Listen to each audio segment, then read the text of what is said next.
What is up, YouTube? Welcome back to the channel. Panda here, and today we were playing some Watcher of Realms. Guys, you could see behind me we have a victory screen, and I know you're probably wondering, well, what have I been victorious in? And guys, the answer is Gear Raid 1, Stage 21. I literally just beat it right now. I have been doing it a few times in the background, and I gotta say, man, it's taken a couple attempts, but this combo is ridiculous. I got to give a huge shout out to a couple other content creators, Special K Gaming and Ronaldo Plays, who showcased Alistair specifically in Gear Raid 1. I already had the idea, of course, that Boreas was going to be insane in in Gear Raid 1, but I didn't take into account how powerful Alistair was going to be. And so by swapping my Vierna out, which I never thought I would do or say, and putting in my Alistair, we were able to make some pretty crazy adjustments. So like I said, we literally just beat it right now. I'm going to show you that live here, obviously. We just completed stage 21, which is crazy exciting. And I'm going to go ahead and let a single auto fight play in the background so you can see the strategy that we used.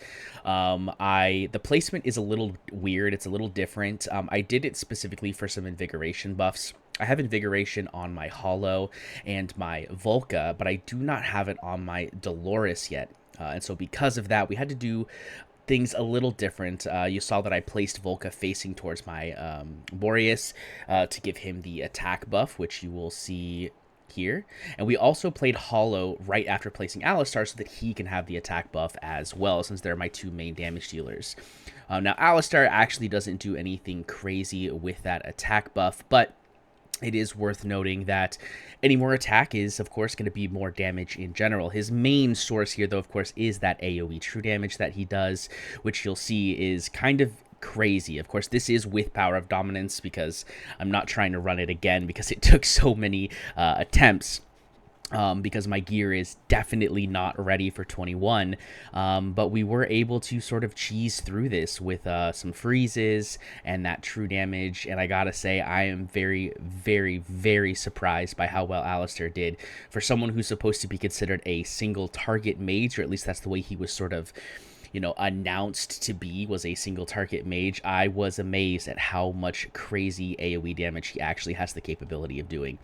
We'll, of course, look at the damage at the end of this, but I gotta say that I am very, very proud of how well, you know, Alistair did here.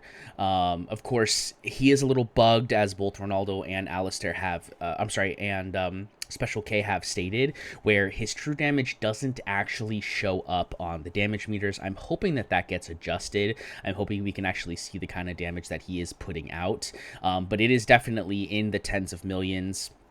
The amount of damage that he's doing. Theoretically, we could find out how much damage is possible in this dungeon and sort of figure it out from there. But yeah, I mean, he did very, very good overall. Kind of insane how well he did. We'll go ahead and keep that. We'll sell that. And we'll sell that. And let's go ahead and look at the damage stats.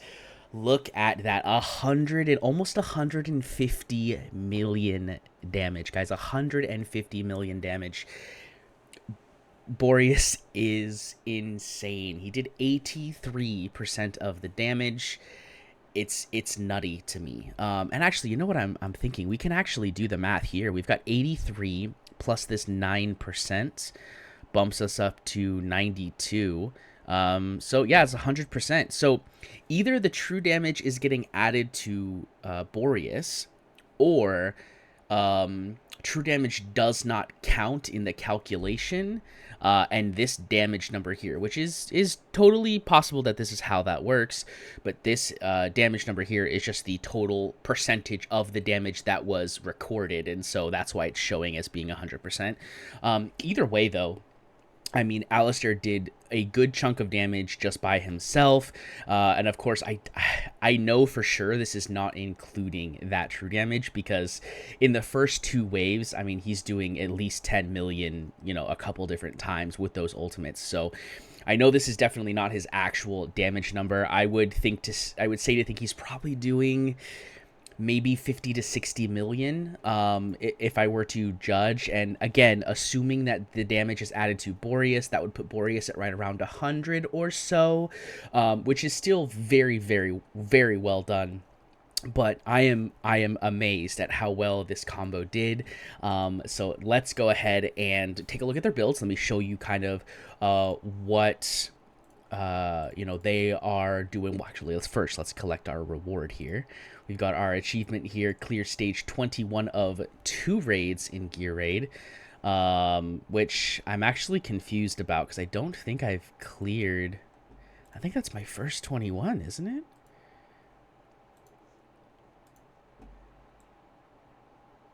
Oh, maybe I cleared 21, but I didn't 3-star it in Gear Raid 2. Maybe that's what it was. Either way, though, let's take a look at the gear. I will say that this is probably some of the best gear on my account. It's not ideal. There is a lot of room for improvement, but obviously this is strong enough to beat, you know, Gear Raid 121, which I think is pretty insane. So you'll see here, we've got some pretty good stats, almost 20k attack.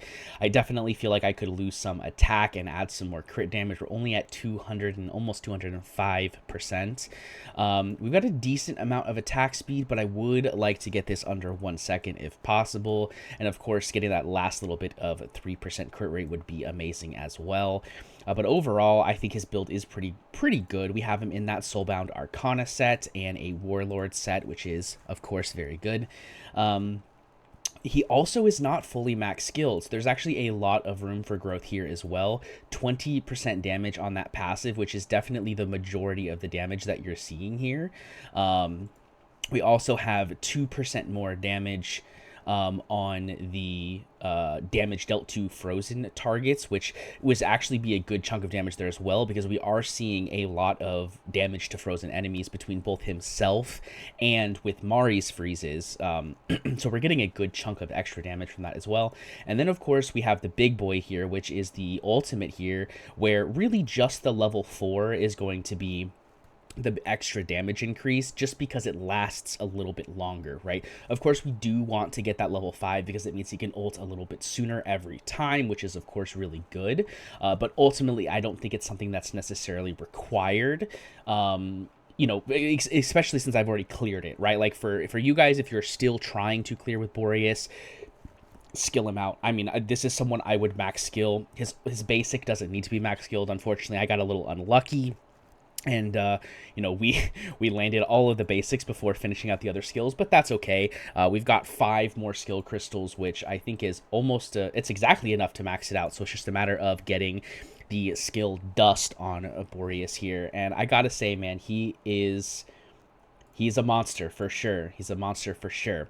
But he's, of course, not the only person in this raid that is doing well for us. We have Alistair. And Alistair I built to be basically kind of the same sort of build, right? We're a little bit of a different methodology here. We went with an attack speed, pure attack speed for him, because his basic here deals damage to enemies continuously, and he stacks attack speed, and then when reaching full stacks, each basic attack deals extra true damage equal to 80%, right? So we get a little bit of extra damage built on top of that. And then, of course, we have his ultimate, where he's going to deal that radiant erosion damage to everybody, which is a good chunk of damage overall. We love that. But really, it's the talent stacks that we're going for with the attack speed, right? Because we want to get as much true damage as possible. So I think this is actually a pretty powerful build. I would, of course, like to have a little more crit rate. I also feel like maybe focusing a little more on attack could be good. To be honest, though, I don't think it's like a crazy thing, because this is not actually based on our stats. It's based on their stats. So even getting attack isn't going to be a huge difference. However, because because the true damage can't crit, having crit damage is not necessarily super important either, right? So it's kind of a double-edged sword. I think, you know, getting a little more attack, getting a little more crit damage, it's kind of goes either way. However you guys can get it built. I think the thing that's the most important, though, is probably getting some attack speed. I would also probably add a little more rage regen, because in this situation, right, his ultimate is what's giving the stacks of radiant erosion to multiple targets, which is what's making him viable here. So the quicker you can get this ultimate off, the better, right? So getting it to level 5 really, really good. And, you know, getting his rage regen up to higher numbers, getting his attack speed up to a good number. You know, this is at 1 second, so if I could get just a little bit more, get him down to, for example, 0.9, that could be a game changer.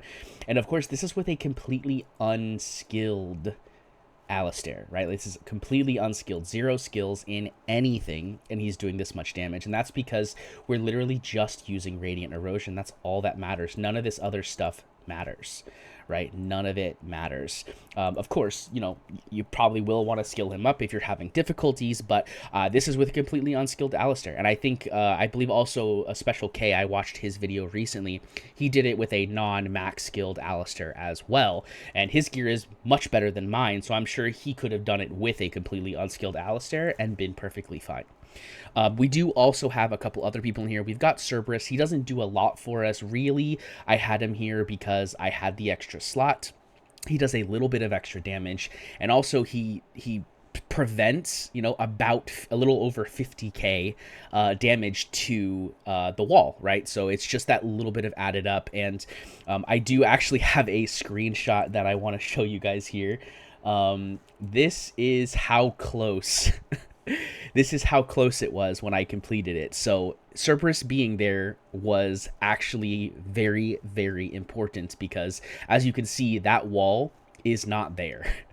The wall is gone. So if Cerberus hadn't been there and Volca hadn't been there to take some hits from the mobs and from the boss, we would not have cleared it on this run. So, you know, even though he didn't do a ton of damage, he definitely was vital to the strategy. It does not have to be Cerberus, of course. It could be it could be Abomination. It could be, you know, it could be Aatrox potentially as well. You know, anyone that you can build who's going to do a little bit of damage and soak up a little bit of damage as well could be very useful here. I just happen to have Cerberus. I think he's really cool. I wanted to build him for Immortal Codex. And, you know, we had to try out the new toy, right? We had to try out the new toy. But ultimately, I think he is crazy good. Very excited about having him. But he did a little bit of work for us there as well. And let's go ahead and move down. So here we've got our Hollow. You can see she's in an Invigoration set. She's built with a little bit of Rage Regen, tons of attack speed, a decent amount of healing effect, and a little bit of attack. Nothing too crazy here. The main reason we want her, though, is we want her in Invig, and we wanted to just get as much rage to our allies as possible, because we are using a Laurel strat, as you saw, so having the rage on Hollow, very, very good as well. We also have our Vortex. Vortex doesn't need to be crazy geared, he just needs to be strong enough to keep your Mari alive. Personally, my Mari is only 5-star. If you happen to have your Mari at 6-star, or you're interested in taking her to 6-star, your Vortex or whoever your other healer is doesn't have to be as strong, because she's going to have that higher HP pool. But this is what my Vortex looks like now. I do have him in a Euphoric Orb just to give that little bit of attack speed. Same thing here with Hollow, right? We have Euphoric Orb to buff the attack speed for more rage regen on all of our other characters. Then we can scroll down. We have our Dolores. Typical Dolores build, guys. Just as much attack as you can get, a decent amount of rage regen. Nothing too crazy. If you can get her an Invigoration, even better. I don't have Invigoration set that's worth it. I just have too many good, attack rolls on most of my gear. So we'll get there. We'll get there, though, very soon, hopefully. Then we can go down to the girl of the hour here, which is our Mari. And I actually have her in an Invigoration set. I did this because I originally thought I was going to put her on that left side But then I remembered I had to use Laurel, and I didn't want to change the gear, so definitely could be way better gear. But the only thing that she was here for really was to survive, to have some rage regen, to have some attack speed. I mean, and you can see she's not even built that great, guys. Like, this is very, I mean, her ring gear is not even maxed, right?